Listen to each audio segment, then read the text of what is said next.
Bismillahirrahmanirrahim. Assalamualaikum warahmatullahi wabarakatuh. Perkenalkan, nama saya Zaidan Ahmad Rabani, peserta OPOP 2021 Jawa Barat. Saya perwakilan dari Pondok Pesantren Darul Ibtidah yang beralamat di Kampung Kalaparaya, Desa Kalaparaya, Kecamatan Nagrah, Kabupaten Serung.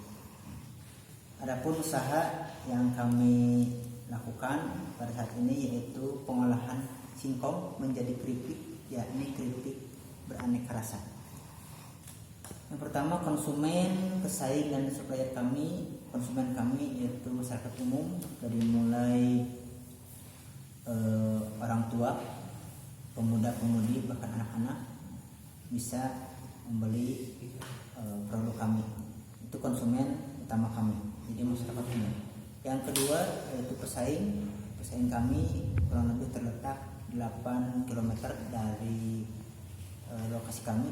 Sama, mereka juga memproduksi keripik singkong, tapi kami bersaing secara sehat. Yang ketiga, supplier kami yaitu para petani singkong khususnya di daerah Kalaparaya. Yang kedua, nilai-nilai agama yang kami terapkan dalam usaha kami yaitu menghindari penipuan atau boror. Contohnya seperti barang jelek dimasukkan campur oplos dengan barang bagus. Kami tidak seperti itu, jadi sangat menghindari perbuatan seperti itu. Yang kedua, tidak mengurangi timbangan. Yang ketiga, mengambil keuntungan yang wajar, tidak terlalu mahal juga tidak terlalu murah. Yang keempat, menggunakan bahan-bahan baku yang bersertifikasi halal seperti minyak ataupun bumbunya juga yang bersertifikasi halal. Kemudian yang ketiga, bagaimana sih mengelola penjualan produk? Yang pertama, kami melakukan door to door, dari pintu ke pintu, jajakan langsung kepada konsumen, yaitu oleh para santri menggunakan sepeda motor.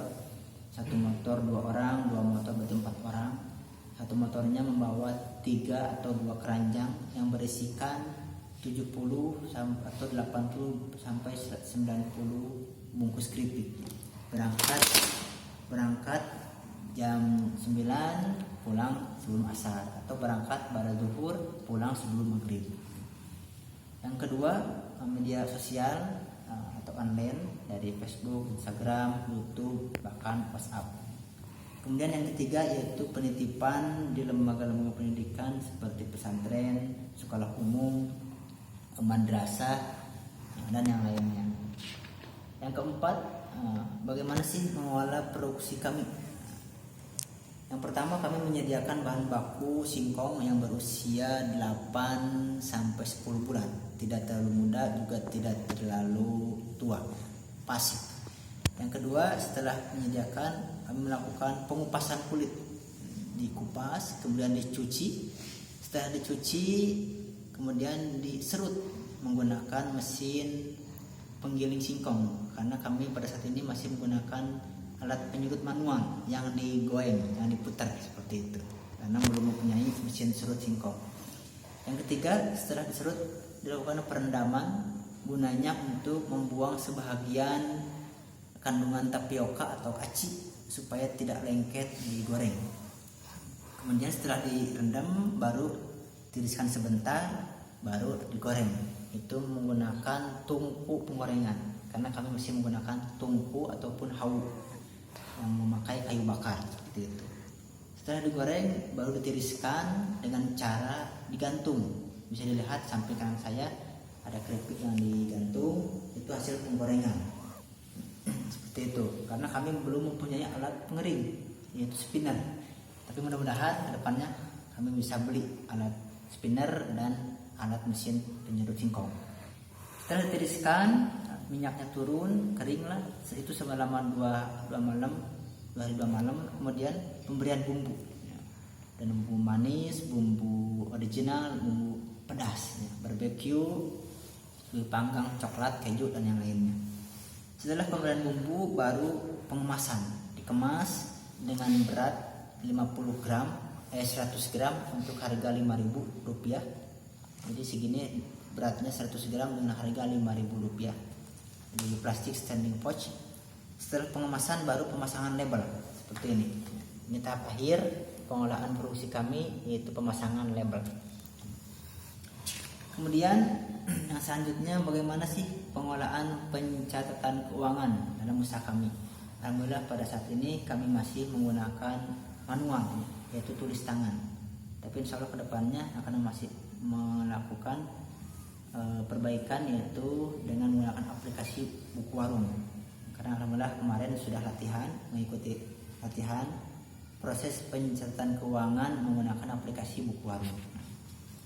Kemudian bagaimana mengolah karyawan? Yang pertama, memberikan arahan kepada para karyawan bagaimana cara kerja yang baik dan menghasilkan produk yang baik pula. Yang kedua, memberikan batas jam kerja dari jam 8 sampai jam 3. Yang ketiga, memberikan upah kerja sesuai kesepakatan atau perjanjian awal. Yang terakhir, disiplin waktu. Kemudian rencana pengurusan halal produk. Terkait ini, untuk saat ini kami masih belum berpikir ke sana karena kami masih sibuk untuk melakukan pekerjaan yang cukup berat, yaitu perbaikan dapur produksi dan pembuatan tungku penggorengan. Karena ini sudah rusak berat, akhirnya kami sibuk dulu ke sana. Juga rencana pendirian koperasi ini juga sama. Kami masih belum berpikir ke sana karena masih sibuk memfokuskan pekerjaan ke perbaikan dapur produksi juga pembuatan tungku penggorengan. Kemudian rencana penjualan kami secara online, yaitu yang pertama melalui WhatsApp, yang kedua Facebook namanya Zidan Ahmad Rabbani, yang ketiga Instagram namanya Al-Fakir 995, dan yang terakhir YouTube dengan channel PPDI Official. Itu bisa dibuka oleh bapak-bapak sekalian. Mungkin hanya itu yang dapat saya sampaikan. Alhamdulillah, terima kasih kepada semua pihak yang telah membantu, baik kepada guru-guru, para santri, para masyarakat, pembimbing, instruktur, dewan juri, dan tidak lupa pula yang terhormat kepada Bapak Gubernur dan Bapak Wakil Gubernur, yaitu Dr. Muhammad Ridwan Kamil dan Haji UU Ruzahanul Ulum. Kami ucapkan terima kasih banyak. Mudah-mudahan produk usaha kami ke depannya lebih baik dan lebih maju lagi dan bisa memberikan kemanfaatan kepada orang lain. Amin ya rabbal alamin. Billahi taufiq wal hidayah wa ridho linayah wa minkum. Assalamualaikum warahmatullahi wabarakatuh.